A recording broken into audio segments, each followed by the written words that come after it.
দুয়ারে রিপোর্টার এবার বর্ধমানের দিকে নজর রাখবো। গাড়িতে বান্ডিল বান্ডিল নোট। পুলিশ দেখেই গাড়ি ফেলে চম্পট অভিযুক্তরা। গাড়িতে নেই কোনো নম্বর প্লেট। গাড়িতে উদ্ধার 6.5 লাখ টাকা নগদ। সরাসরি চলে যাব, আমার সঙ্গে শরদিন্দু রয়েছে। শরদিন্দু, এই যে বান্ডিল বান্ডিল নোট কোথায় নিয়ে যাওয়া হচ্ছিল, কারা নিয়ে যাচ্ছিল? গাড়িতে কোনো নম্বর প্লেট নেই, গাড়ি বা কোথা থেকে এসেছে? 6 লাখ টাকা নগদ এবং ডেবিট ক্রেডিট কার্ড উদ্ধার হয়েছে। সেই কার্ড কাদের নামে রয়েছে এখনো পর্যন্ত কি আপডেট?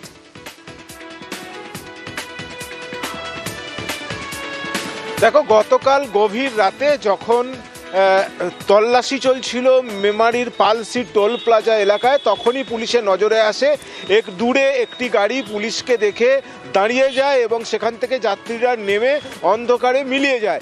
এরপরই পুলিশ এখানে যেয়ে গাড়িতে তল্লাশি চালায় এবং তখনই এই যে বান্ডিল বান্ডিল নোট পাওয়া যায়, 6.5 লাখ টাকার মতো টাকা, 4টে ফোন, মোবাইল ফোন, একটা আইফোন, একটা ল্যাপটপ, একটা প্যাড, এইসব পুলিশ উদ্ধার করে।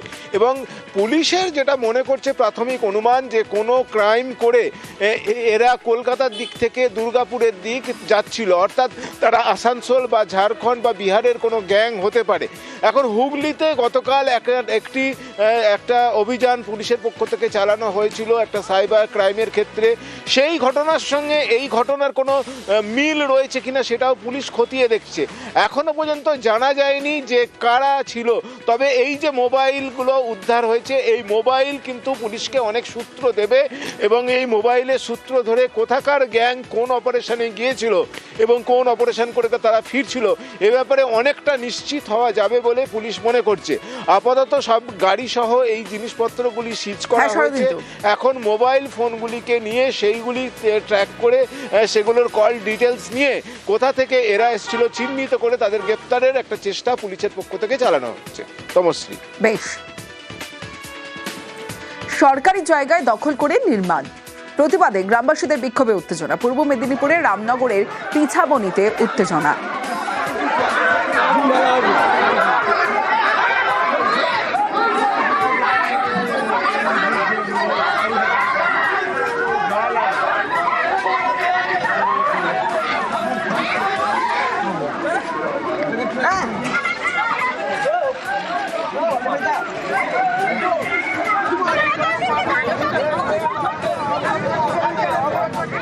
সরাসরি চলে যাব, পঙ্কজ রয়েছে আমার সঙ্গে।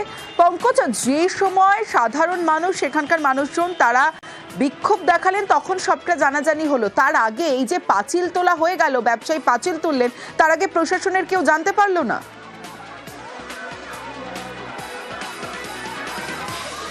দেখো, এটাই প্রশ্ন, যেখানে প্রশাসনকে বারবার গ্রামবাসীরা জানিয়ে এসছেন, যেখানে ব্লক থেকে বিয়ালরও সবাইকে কিন্তু তারা অভিযোগ জানিয়ে এসছে।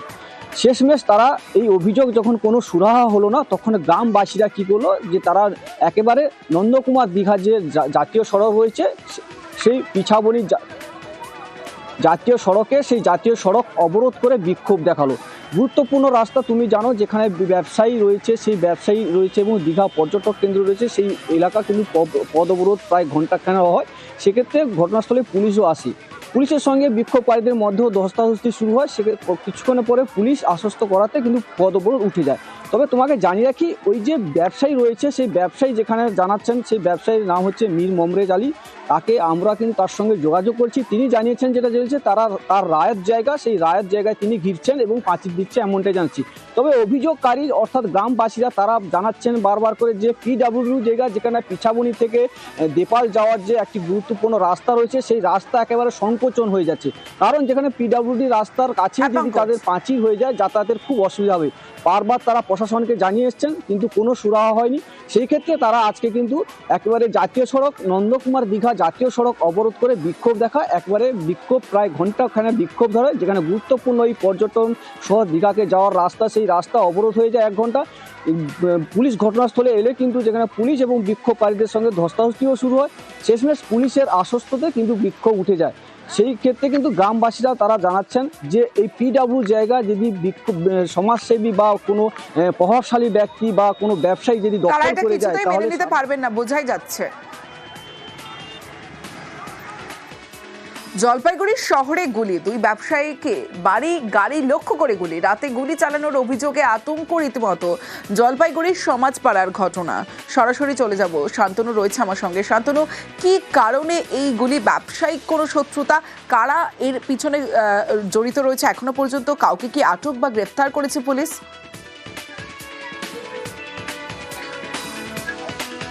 দেখো, পুলিশ কিন্তু সকাল থেকে তদন্ত শুরু করেছে এবং ফরেন্সিক বিশেষজ্ঞদেরও সাহায্য নেওয়া হচ্ছে। কারণ এরকম একটি ঘটনা জলপাইগুড়ি শহরে বলা যেতে পারে থানা থেকে সামান্য একটি দূরে ঘটেছে, যেখানে দূর জায়গায় গুলির ক্ষত পাওয়া গেছে।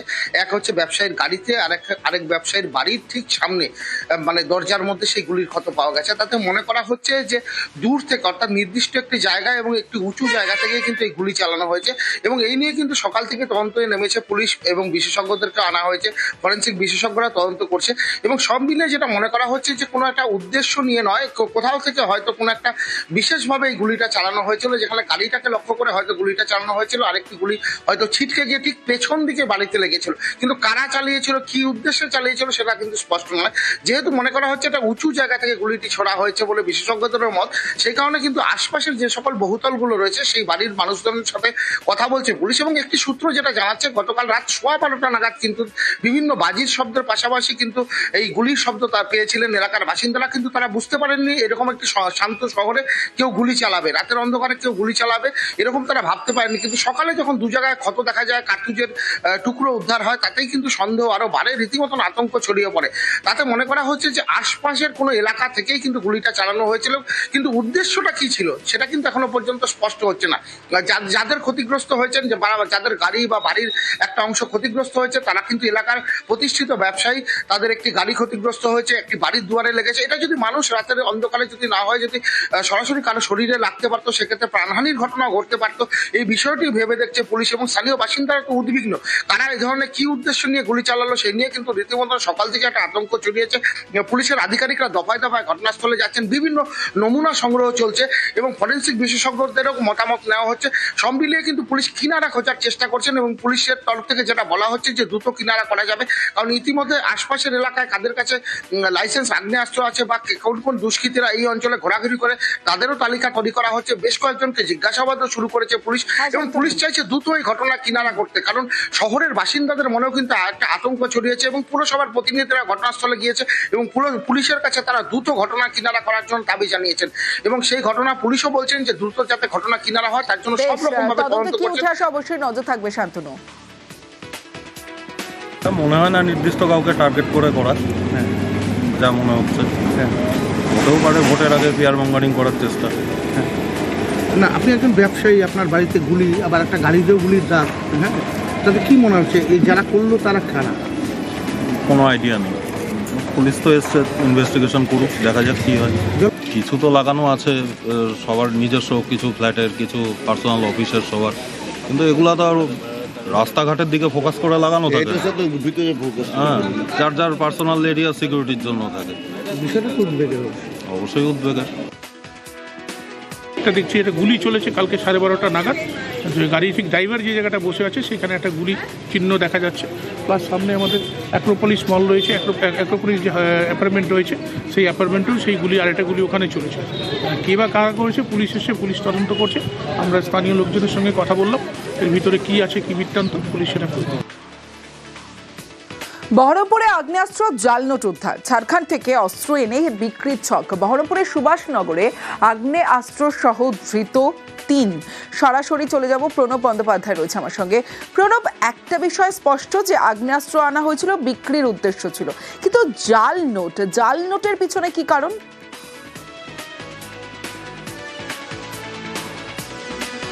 দেখো, বহরমপুর থানার পুলিশ বিশেষ গোপন সূত্রে খবর পেয়েই আর কি এই 3 অস্ত্র কারবারিকে গ্রেপ্তার করেছে এবং তারা কিন্তু ঝাড়খণ্ড থেকে নিয়ে এসেছিল 2টো 7mm পিস্তল, 4টে ম্যাগাজিন এবং 300 রাউন্ড তোমার তাজা কার্তুজ এবং তার সঙ্গে 10,000 টাকার তোমার জাল নোটও নিয়ে তাদের কাছ থেকে পাওয়া গেছে। এবং পুলিশের যেটাই তারা স্বীকার করেছে, এই যে অস্ত্রগুলো সেগুলো কিন্তু 35,000 টাকা করে কিনে নিয়ে এসেছিল এবং ঝাড়খণ্ড থেকেই কিন্তু তারা এই জাল নোট, ফেক নোট তারা নিয়ে এসেছিল।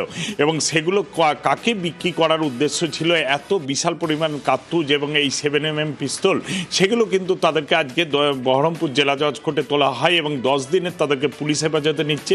তারপরে কিন্তু এই ঘটনার সঙ্গে আর কে কে জড়িত আছে তা জানতে পারবে।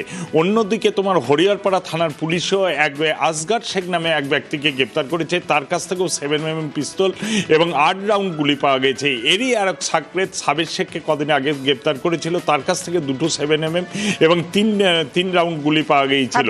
এবং এই যে বিশাল পরিমাণ তোমার আজকে যে পরিমাণ অস্ত্র এবং জালনোট আর কি উদ্ধার হয়েছে, এই ঘটনার সঙ্গে আর কে কে জড়িত আছে পুরো জালটাকে ধরার চেষ্টা করছে মুর্শিদাবাদ জেলার পুলিশ। বেশ, बहरमपुर सुभाष नगर मोड़े तलाशी अभियान चालिए 3 जन के अटक करे। इधर हिफाजत থেকে আমরা total 2 7mm arms, 4 empty magazine, 300 round live 7.65 ammunition और 10,000 फेक কারেন্সি আমরা উদ্ধার করি। এই ঘটনার ভিত্তিতে একটা বহরমপুরে স্পেসিফিক কেস শুরু করা হয়েছে। এরা বেসিক্যালি ঝাড়খণ্ড থেকে নিয়ে আসছে। তো ঝাড়খণ্ডে আর্মসের প্রাইস আছে 35 to 38,000 টাকা, আর এখানে এরা বিক্রি করে অ্যারাউন্ড 50,000 টাকা। এরা ডোমকল এরিয়াতে নিয়ে যাচ্ছিল।